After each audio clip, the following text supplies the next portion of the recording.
নিরীহ মুসলমান মারা যাচ্ছে। পৃথিবীতে শুধুমাত্র 90 লাখ ইহুদি, 60 লাখ ইহুদি ইসরায়েলে আছে। ইসরায়েল বলে পৃথিবীতে কোনো দেশ নাই। আজকে হিটলারের একটা কথা মনে পড়ে গেল। হিটলার 60 লাখ ইহুদিকে গ্যাস চেম্বারে ভরে মেরেছিল, হত্যা করেছিল। পৃথিবীর সবাই শাসকরা বলেছিল হিটলার একটা অত্যাচারী বাদশা। কিন্তু তিনি বলে গিয়েছিলেন যে শোনো, পৃথিবীর মানুষ একদিন আমাকে স্মরণ করবে। এই কিছু ইহুদি ছেড়ে গেলাম, আমি কেন ইহুদিদিকে মেরেছিলাম এটা তোমরা বুঝতে পারবে। আজকে পৃথিবীর মুসলিম শাসকরা বুঝতে পারছে হিটলার যে কাজ করেছিল কোন রকমের ভুল কাজ করেনি, একটা প্রশংসনীয় কাজ করেছিল। আর কোরআনে আছে ইহুদি হচ্ছে মুসলমানের 1 নম্বর শত্রু। ইহুদিরা কখনো ইসলাম কবুল করবে না, এটা মাথায় রাখবেন। কোরআনে আছে গায়রিল মাগযুবি আলাইহিম ওয়ালাদ দাল্লিন। মাগযুব মানে ইহুদি আর দাল্লিন মানে নাসারা। এই দুটো দলই পদভ্রষ্ট দল এবং এদের অনুসারীরাও পদভ্রষ্ট হয়ে যাবে। ওরা ঠান্ডা মাথায় আপনাকে আমাকে দিয়ে জিনা করাচ্ছে আর পৃথিবীর মাথার উপরে চেপে বসে গেছে। আপনি অবাক হবেন, 35 লাখ যেদিন থেকে যুদ্ধ হচ্ছে ফিলিস্তিনের সাথে, গাজার সাথে ইসরায়েলের, 35 লাখ শিশু মারা গেছে। 35 লাখ, 35,000 শিশু মারা গেছে। বড় দুঃখের সঙ্গে বলছি, আর 35 থেকে 40,000 নিরীহ মানুষ মারা গেছে, নারী পুরুষ। আজকে গোটা পৃথিবী দাঁড়িয়ে নীরব ভাবে দেখছে। সালমান প্রিন্স, আরবের বাদশা, রিয়াদের মধ্যে কিয়ামতের আলামত দেখা গেছে, মারাত্মক আলামত। রিয়াদে একটা কনসার্ট তৈরি হয়েছে। কনসার্ট মানে গানের স্টেজ। সেই স্টেজের পেছনে স্ক্যানার লাগানো ছিল। স্ক্যানারটা হচ্ছে কাবা ঘর। সেই কাবা ঘরে পৃথিবীর সবথেকে ন্যাংটো ড্যান্সার, তার নাম হচ্ছে জেনিফার লোপেজ, একটা স্টেজ শো করেছে। 30 কোটি টাকা নিয়েছে ভারতের মুদ্রায়। আর সে যে ন্যাংটো ড্যান্স করছে, ওই আরবের শেখরা মাথায় টুপি, মাথায় রুমাল আর স্টেজে বসে হাততালি মারছে। এটা হচ্ছে কিয়ামতের মারাত্মক আলামত। সালমান প্রিন্স এক হারামের আওলাদ। একে যারা মুসলিম ভাববে বর্তমানে, আমার কাছে সে মুসলমান হতে পারে না। নীরবে বসে গানের অনসেট, দেহ ব্যবসা, ভদ্র দেহ ব্যবসা খানা খুলেছে ওই মক্কায়, ওই আরব দুনিয়ায়। সেখানে ভদ্র বলছে ফিল্মের হল খুলেছে, যেখানে ফিল্ম দেখা যাবে, যেটা রাসূলের জামানায় ছিল না। কিয়ামতের আলামত গুলো ওই ন্যাংটো মেয়েটার ড্যান্সটা কাবা ঘরের স্ক্যানারে উঠেছে। গোটা পৃথিবীর মৌলবীরা নীরব বসে আছে, গোটা বিশ্বের মুসলিমরা চুপচাপ দাঁড়িয়ে আছে। নূপুর শর্মার জন্য রাস্তায় নামতে পেরেছো, আর আরবের বাদশা সালমান প্রিন্স কনসার্ট তৈরি করেছে, কাবা ঘরের অপমান করেছে, যেখানে একটা ন্যাংটো মেয়ের ছবি উঠছে। গোটা বিশ্বের মৌলবীরা তাকিয়ে দেখেছে আর চুপচাপ বসে আছে। এই মৌলবীরা যারা প্রতিবাদ করতে পারেনি, আল্লাহর কসম এই মৌলবীরা কিয়ামতের দিন আল্লাহর কাছে দায়ী হয়ে দাঁড়াবে। আল্লাহ ছাড়বেন না যারা প্রতিবাদ করতে পারছে না। কেন? সালমান প্রিন্স তোমাকে জেলে দিবে। কয়েকটা এই সালমান প্রিন্সু হাসিনার মতনই একজন অত্যাচারী বাদশা। এই সালমান প্রিন্স এই বাশার আল আসাদের মতনই একজন অত্যাচারী বাদশা। এর পতনটা ওই রকমই হবে। শুনতে পাবেন দেশ ছেড়ে পালাতে হয়েছে সালমান প্রিন্সকে, লুকাতে হয়েছে বাশার আল আসাদের মতো।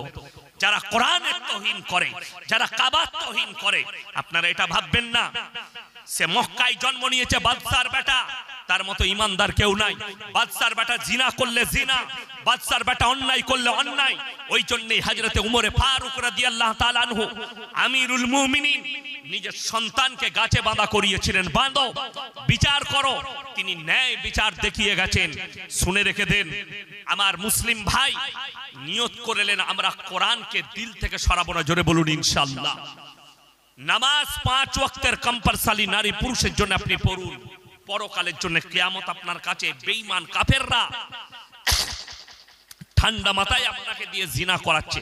তারা জিনার রাস্তাগুলো এমন ভাবে খুলেছে আপনি ধরতেই পারবেন না। তারা নাম রেখেছে 14ই ফেব্রুয়ারি ভ্যালেন্টাইন ডে, কাজ হচ্ছে জিনা করা। তারা নাম রেখেছে রোজ ডে, কাজ হচ্ছে জিনা করা। তারা নাম রেখেছে চকলেট ডে, কাজ হচ্ছে জিনা করা। তারা নাম রেখেছে কিস ডে, তারা এটার আসল রূপ হচ্ছে জিনা করা। আমাদের যুবক যুবতীরা এরা মনে করে এই শয়ন হালদার যে আল্লাহর নামে গালি লেখে ধরা পড়েছে, পুলিশ যাকে অ্যারেস্ট করেছে, এই যে কলেজটা পড়েছে, এই কলেজে পড়েছে না 24 পরগনার কোন মাদ্রাসায় না মুর্শিদাবাদের কোন মাদ্রাসায় পড়েছে, আমি জানতে চাই। যদি বলে কল্যাণী বিশ্ববিদ্যালয়ে, তাইলে কল্যাণী বিশ্ববিদ্যালয় তৈরি করছে সন্ত্রাস। কথাটা বুঝতে পারেননি? এই সন্ত্রাসবাদীরা কোথায় তৈরি হয়েছে? কল্যাণী বিশ্ববিদ্যালয়ে। 3 দিন আগে ধরা পড়েছে সুতি থানা মুর্শিদাবাদের রেল লাইনের ওপরে বোমা রাখতে গিয়ে দুটো দাসদের ছেলে। তারা যদি মুসলমান হতো, এই কুত্তা মিডিয়াগুলো বাংলাদেশ পাকিস্তান সবাইকে জুড়ে নিয়ে এসে ভরে দিত, কিন্তু নামগুলো যে অন্য আছে, ওই জন্য কুত্তাগুলো চুপচাপ বসে আছে। আর আপনাদের এই 24 পরগনা না কলকাতার এক হারামখোর টিভি আছে, বঙ্গ টিভি, দালাল মার্কা, এ এক কুত্তা পালা হুয়া। তোর যদি হিম্মত থাকে এই শয়ন হালদারের বিষয়ে একটা মিডিয়া করে দেখা। আরামবাগ টিভি শফিকুল, ভদ্রতার সাথে বলছি তোমাকে, তুমি যদি আল্লাহকে ভয় করা, তুমি যদি সত্যিকারী মুসলমান হও, এই আরামবাগ টিভিকে বলছি, তুমি কাল কি সম্প্রচার করবে আমার বয়ান শোনার পরে, যে এই শয়ন হালদার ধরা পড়েছে, এই হচ্ছে মূল পান্ডা, এই সন্ত্রাসবাদীটা কোথায় তৈরি হয়েছে। আমরা না হলে মাদ্রাসায় পড়ে সন্ত্রাসবাদ, আপনাদেরকে প্রুফ দিয়ে যায়। একটা এটিএম যদি কেউ ডাকাতি করে, তাকে ইঞ্জিনিয়ার হতে হবে না? হবে না? কথা বলে না? ইঞ্জিনিয়ার হতে হবে না? হবে না? ইঞ্জিনিয়ারটা কোথায় হয়? আপনার মাদ্রাসায়, বুড়িপুকুরে, মালতীপুরে, কোথায় হয়? কলেজে হয়। যে ব্যাংক ডাকাতি করছে, একটা এটিএম ডাকাতি, তাকে পড়াশোনা করা ইঞ্জিনিয়ার স্টুডেন্ট হতে হবে, তবে হতে পারবে। জেনে রেখে দেন, এই ছাত্রটা মাদ্রাসায় পড়ে ইঞ্জিনিয়ার হয়নি। কলকাতায় আছে যাদবপুর বিশ্ববিদ্যালয়, নিউজ 18 বাংলা, আজ তাক, এবিপি আনন্দ, এরা খবর সম্প্রচার করেছে। এখনো ইউটিউব আর ফেসবুকে, গুগলে ভাসছে, ফেসবুকে টুইটারে ভাসছে। 1 বছর আগে কলকাতার যাদবপুর বিশ্ববিদ্যালয়ের হোস্টেলে একটা ছাত্র আত্মহত্যা করেছিল, ঠিক কিনা কথা বলেন? সেই ছেলেটা আত্মহত্যা করার পরে ওই হোস্টেলের ছবি সম্প্রচার হয়েছে। এই ছেলেটার নাম হচ্ছে অয়ন। নিউজ 18 বাংলায় খবর পড়ে, আমি অয়ন বলছি, চশমা পড়ে সেই অয়ন বাবু সম্প্রচার করছে। এই দেখুন, এইটা হচ্ছে যাদবপুরের হোস্টেলের বাথরুম। সেই বাথরুম থেকে পাওয়া গেছে স্যাক্সের ট্যাবলেটের পাতা, নিরোধ পাওয়া গেছে, মদের বোতল পাওয়া গেছে।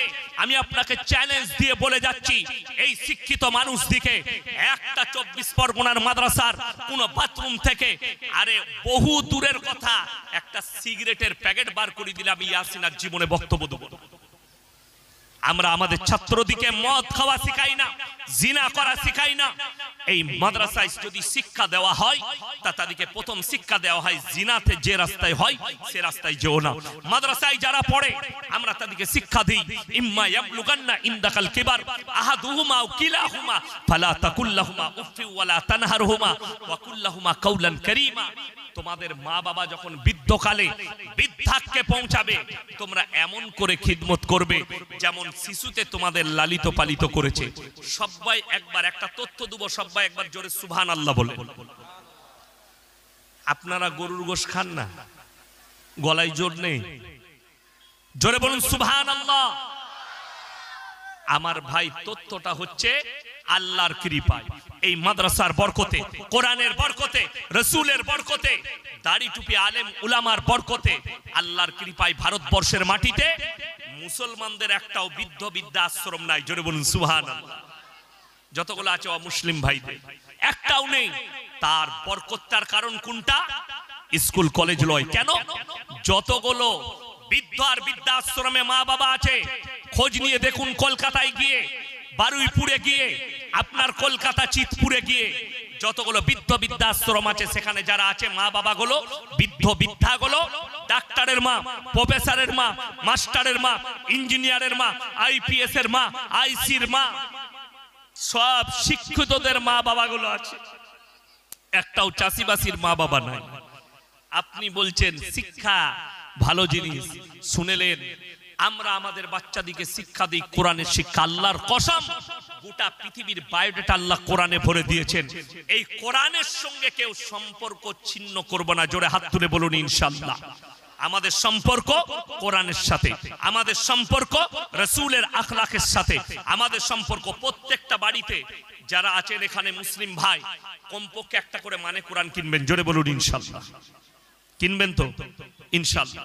আমার ভাই, যদি আল্লাহর সঙ্গে এতটুকু মহব্বত থাকে, এই মাদ্রাসা যতদিন আছে মাথায় রাখবেন, মাদ্রাসা রইল না, আলেম উলামা নাই, গোটা পৃথিবীর মুসলিম নামাজি হয়ে যাবে, কিন্তু যদি হাফেজ কারি মোল্লা মুফতি সমাজে না থাকে, দ্বীনের হেফাজত করার ক্ষমতা কারুর নাই।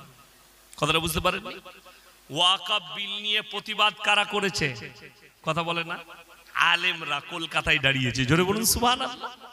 আলেম উলামারা প্রথম সারিতে।